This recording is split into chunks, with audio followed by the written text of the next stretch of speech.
Control schedule tools are applied to control inputs to determine corrective or preventative actions that may need to be applied in order to maintain the project schedule.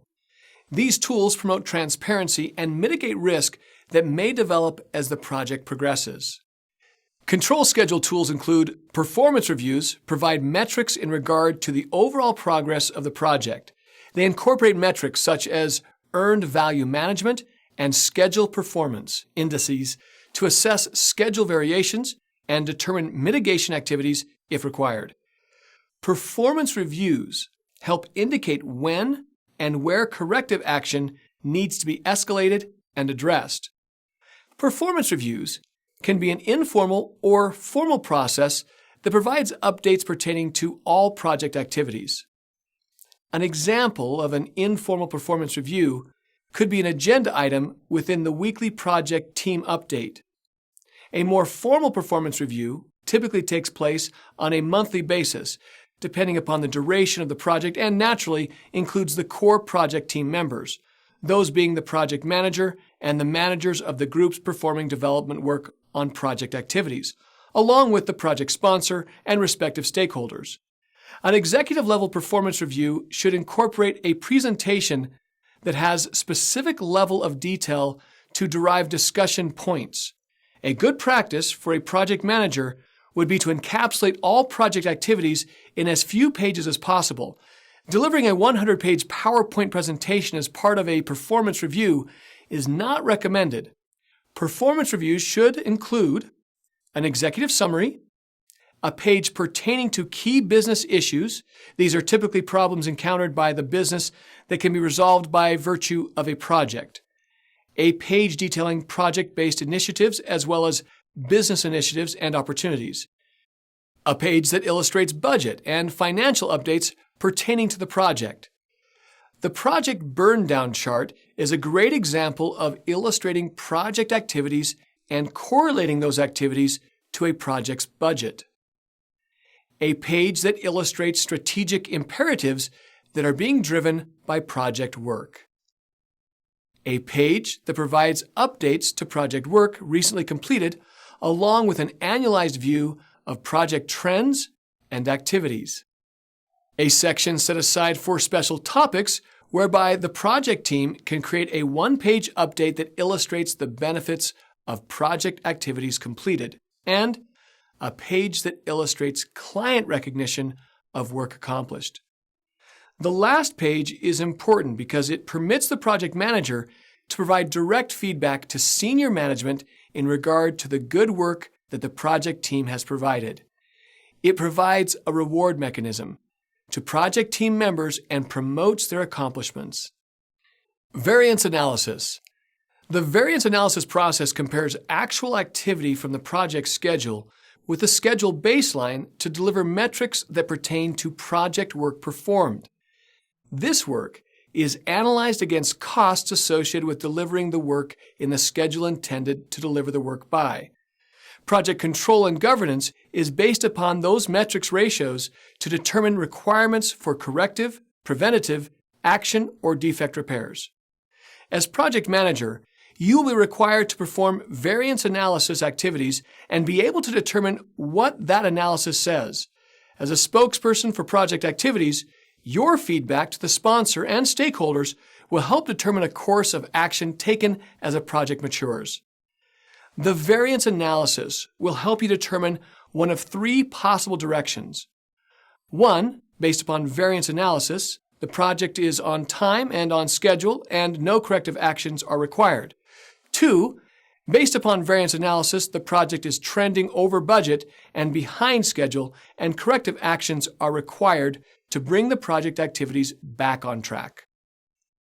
3, based upon variance analysis, project activities are trending ahead of schedule and under budget.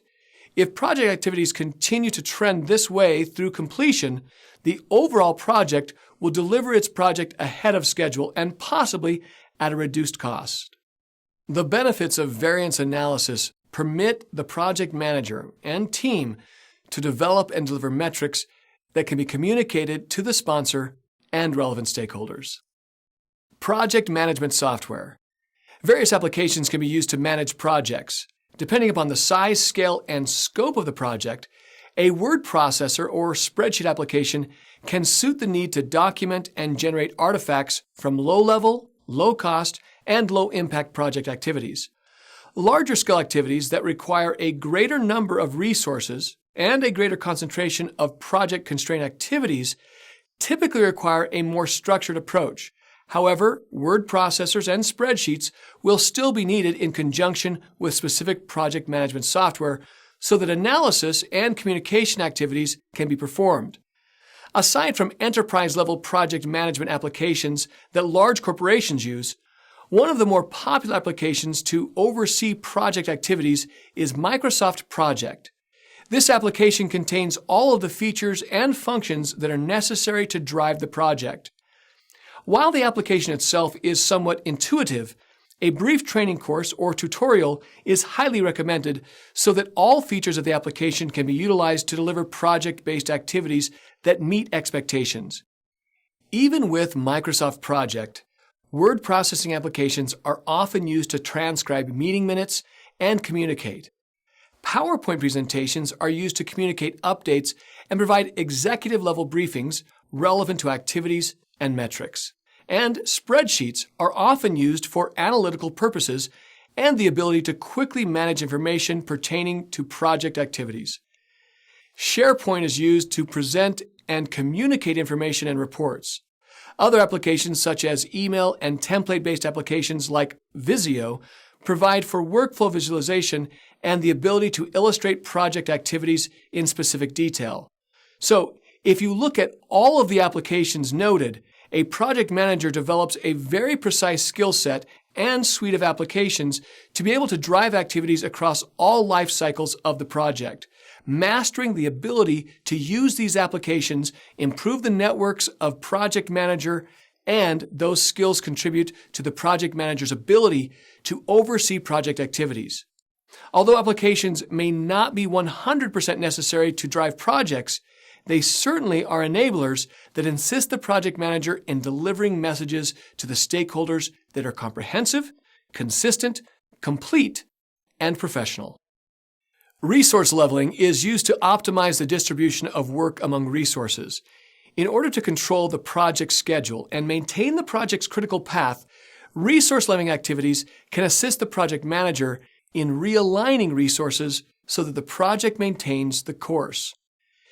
The benefits of resource leveling pertain to a project's critical path. While resource leveling may resurrect the project manager's ability to realign an off-track project, the activities used within resource leveling come at a cost. That cost needs to be justified in order to ensure that resource leveling is a worthwhile initiative.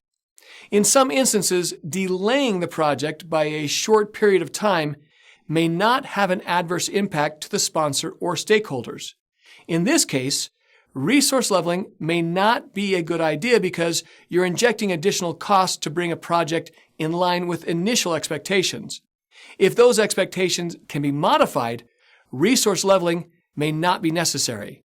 So it becomes vital for the project manager to stay in constant contact with the sponsor to determine the need to execute resource leveling activities at an additional cost to the project. What-if scenarios provide a review of multiple scenarios that may be required to realign schedule activities with the project plan. A prudent project manager will always ask the question, what if? In regard to risks in project activities that promote or require a change. For example, what if we did not institute this change? What would happen? What if we took this work package out of the project plan? What if we move this particular change out to a different project and execute it when we complete the particular project at hand? What if scenarios permit the project team to determine a course of action that may be utilized in the event an unforeseen activity has an impact on the project plan? Personally, I like to keep these three scenarios in place that cover the what-if questions. Those scenarios are identified as good, better, and best. Having three scenarios in place helps the project manager suggest recommendations on how to manage activities that may require a change to the project plan. Keep in mind, the project manager is not the owner, nor is he the individual to approve those changes for execution. That responsibility falls to the sponsor. Instead, the project manager is responsible for analyzing the situation and coming back to the sponsor with a set of scenarios that may play out in regard to alternatives. Presenting a good, better, best scenario may have respective costs aligned to a good, better, best solution. So in this instance, the best solution may end up costing the most amount of money. The decision to execute upon that scenario is solely that of the sponsors, and while a best scenario may deliver an ultimate product, the sponsor may only care to fund a scenario identified as good, and that will certainly help drive project activities in line with plan and budget deliverables. The benefit of what-if scenarios is that the project manager and project team need to think outside the box in regard to alternative deliverables. Those alternatives should come in a three-tiered approach. Leads and lags allow the project manager to adjust durations that can help realign the project plan to meet critical path requirements. Schedule compression enables the project manager options to progress activities that are behind schedule to realign with the project's critical path. Scheduling tool. Data is updated to reflect actual progress in remaining activities required to be completed.